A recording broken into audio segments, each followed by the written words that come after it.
Pour cette troisième édition des échanges citoyens et depuis l'étape de Dimbokro, le gouvernement apporte aussi une première réponse in situ aux requêtes des populations en rapprochant d'elles des services publics grâce à l'appui et à la flexibilité de certaines institutions. C'est une avancée qui est née des premières attentes qui ont pu être collectées dans les districts autonomes qui ont pu être déjà visités.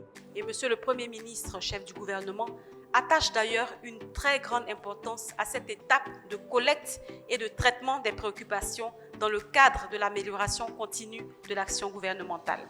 Le thème de cette troisième édition des échanges citoyens est phase 2 du programme social du gouvernement, acquis, perspectives et retours citoyens dans le district autonome du Bas-Sassandra.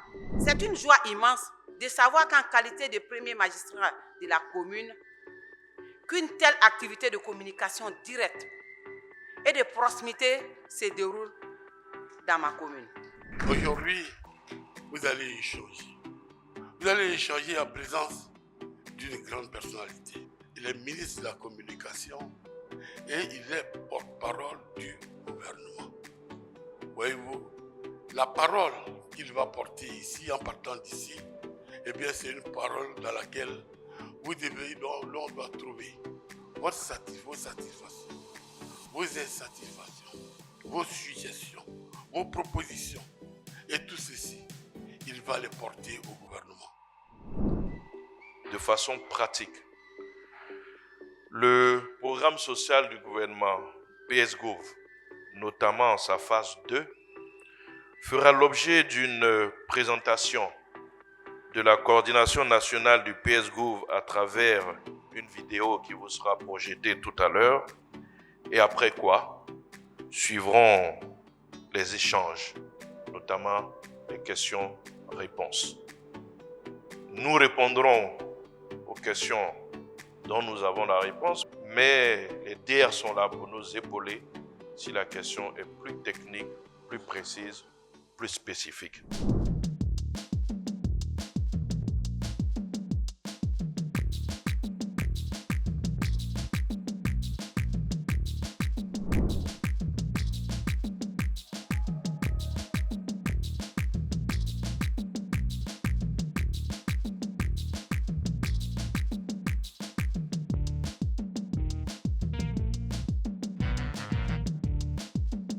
Vraiment, dans tous nos villages, les villages sont électrifiés.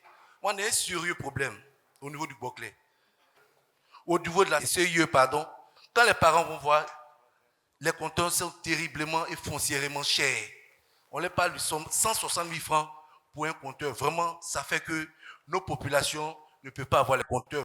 On est toujours sollicité, on envoie toujours des listes et vraiment, il n'y a pas de compteur. Déjà, c'est que pour les questions d'extension de réseau, c'est tout un programme qui a été établi.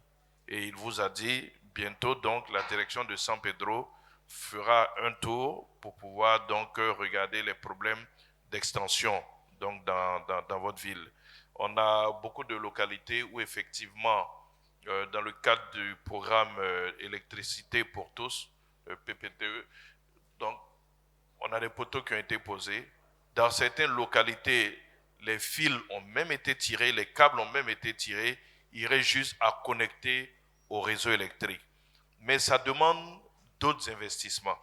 Au niveau du district autonome du Bas-Sassandra, c'est 32 milliards de francs que l'État a dépensé dans l'électrification rurale. Répartis de la façon suivante, pour la région de San Pedro, c'est 22 milliards et quelques. La région de la Nawa, c'est 7 milliards et quelques. Et la région de Boclé, c'est à peu près 4 milliards. Voici autant de milliards que le gouvernement, le président Ouattara, a mis à la disposition des populations à l'effet de rendre meilleure leur vie.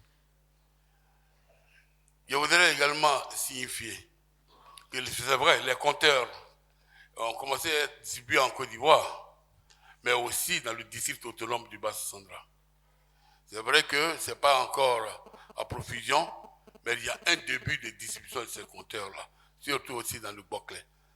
À San Pedro, il y a eu beaucoup de distribution de ces compteurs. Et il y a un début maintenant au niveau du Boclé.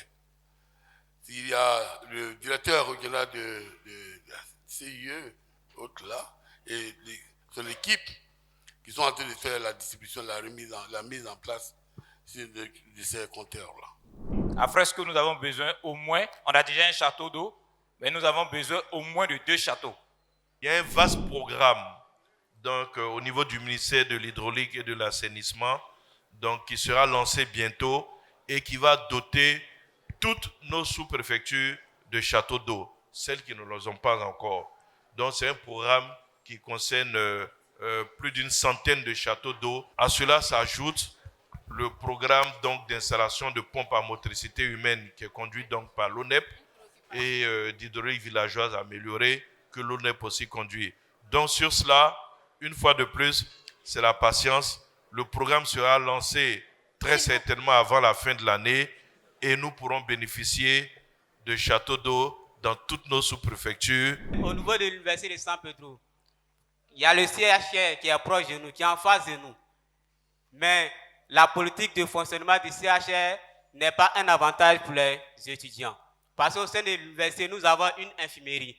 L'infirmerie est fonctionnelle pendant les heures de 8h à 18h. Au-delà de ces heures, l'infirmerie est fermée. S'il y a un étudiant qui a un problème de santé, nous sommes obligés de nous rendre au CHR. Au CHR, le seul moyen de paiement, c'est en espèces. Sa préoccupation, c'est qu'il n'y a pas un médecin qui est là en permanence, si bien qu'à certaines heures, une fois que celui qui est là est parti, quand quelqu'un tombe malade, c'est difficile de se faire soigner. Donc, il souhaiterait soit qu'il y ait un médecin en permanence, ou alors qu'il y ait un mécanisme entre le CHR et l'université qui permettait aux étudiants de pouvoir se soigner, même s'ils n'ont pas la liquidité. Ce que je pourrais dire maintenant, c'est que je prends bonne note. Et je vais faire le retour au DR pour voir dans quelle mesure il puisse avoir une rencontre CHR et puis université pour mettre en place un mécanisme si possible.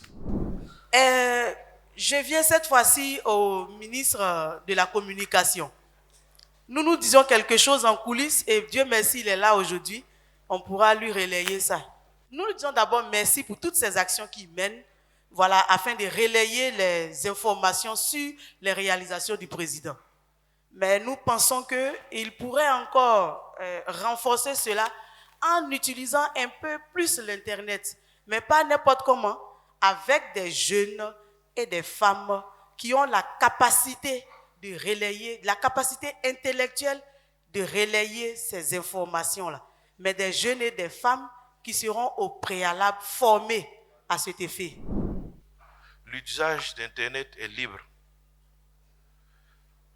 Quels critères on prend pour dire qu'on va prendre telle personne, alors que chacun, sur son téléphone, est devenu aujourd'hui diffuseur d'informations, producteur d'informations? Ça sera forcément arbitraire. C'est pour créer encore d'autres problèmes. Nous, on va continuer à travailler sur les canaux officiels. Maintenant, quelqu'un qui aime son pays, qui va prendre les informations qui sont diffusées sur ces canaux officiels pour les relayer, comme beaucoup le font d'ailleurs, sans rien attendre. Mais si vous aimez votre pays, vous savez où sont les informations. Vous allez les chercher, comme beaucoup de gens font.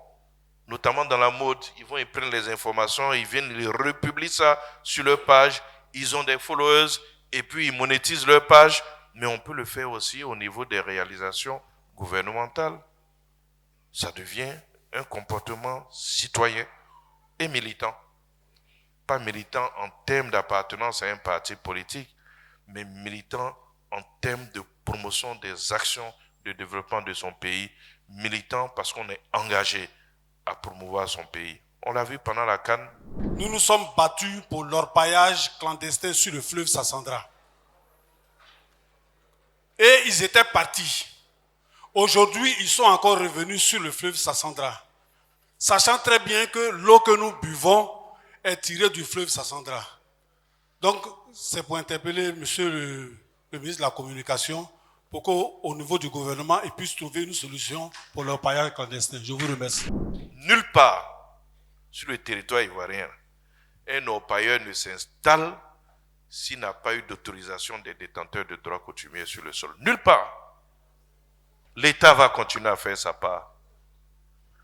Mais on peut nous-mêmes, par notre prise de conscience, par notre responsabilité, réduire les efforts de l'État dans ce domaine-là, effort qui peut servir dans d'autres domaines où l'État est également attendu. Je voudrais ajouter quelque chose pour confirmer ce que le ministre vient de dire.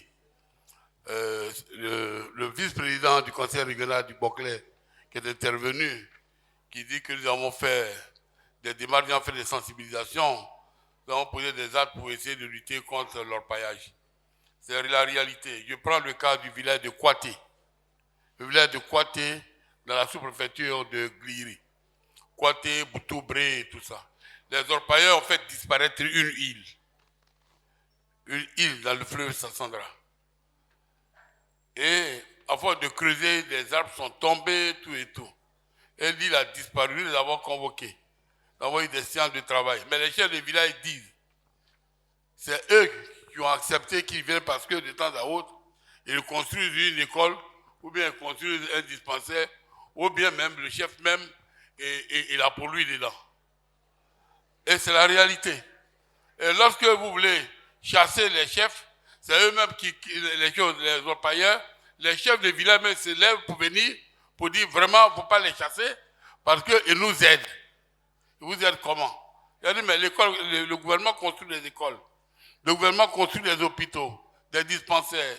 Le gouvernement fait tout pour mettre les choses à disposition et vous permettez à des personnes de venir détruire toutes vos terres.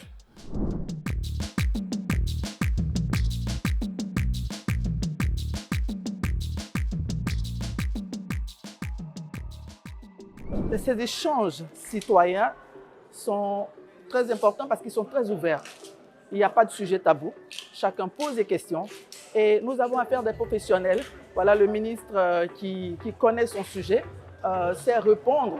Et je pense que tous ceux qui ont posé des questions, les préoccupations, ont eu des satisfactions. Je salue cette initiative qui permet aujourd'hui de mettre en exergue toutes les réalisations du président Ouattara depuis son arrivée. Il va faire connaître aux populations qui sont bénéficiaires de ces infrastructures-là.